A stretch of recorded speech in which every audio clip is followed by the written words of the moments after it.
بۆ جارێکی تریش پزیشکانی نیشتەجێی خولاو کە لە نەخۆشخانە و بەشەکانی فریاکەوتنی سنووری گەرمیاندا دەوام دەکەن مانیان گرتووە. ئەوان داوای گواستنەوەی میلاکیان دەکەن بۆ تەندروستی سلێمانی لە کاتێکدا بۆ گەرمیان دامەزرێنراون. ئەم مانگرتنەی ئەوان کە مانگێکی تێپەڕاندووە کاریگەری نەرێنی لەسەر خزمەتگوزاری تەندروستی نەخۆشخانەکانی گەرمیان بەجێهێشتووە.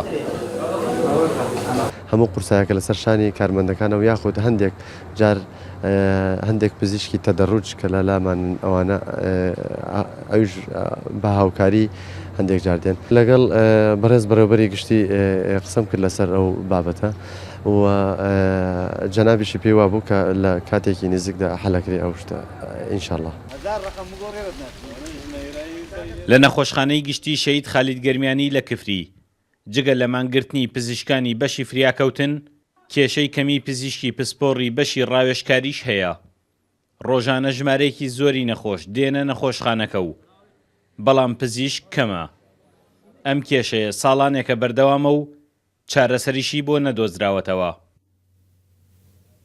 ئەمە وا ناوێ ئەم خەڵکە بێبەختە ئەم خەڵکە تەواو بووە ناوێ گەرە ئەو مستەشوەیە گەرە شتێکی بۆ دا قانونێکی بۆ دانەی وانە برا 5 دختەرەیەکیان بێ خەڵکەکە بخاتە ڕێبانێتە 2000 کەس هەتاکو سەعات دەیسێتە 2000 کەس لەم کۆڵانەیە و هیچ شیشی بۆ نەکریاوە.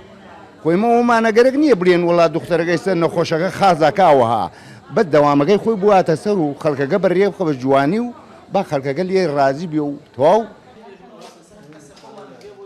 لە نەخۆشخانەکەی کفریدا تەنها 3 پزیشکی پسپۆڕی میلاک بوونی هەیە. هەندێک جاریش پزیشکی نەخۆشخانەکانی تری گەرمیان لێرە نەخۆش دەبینن بەڵام خەڵک دەڵێت زۆری ژمارەی نەخۆشەکان بەو پزیشکانە تیمار ناکرێت. خەڵک ڕۆژانە لە کفری داد و بێدادێتی لەسەر کەمی و نەبوونی پزیشکی پسپۆڕ لەم نەخۆشخانەیەدا کەچی وا مانگرتنی پزیشکەکانیشی هاتە سەر. ئەمە و پەندە کوردیە پشتڕاستەکاتەوە کە ئەڵێ ماڵ بۆ خۆی نەبوو میوانیشی هاتە سەر. سامان کەریم کورد، سات نیوز، کفری.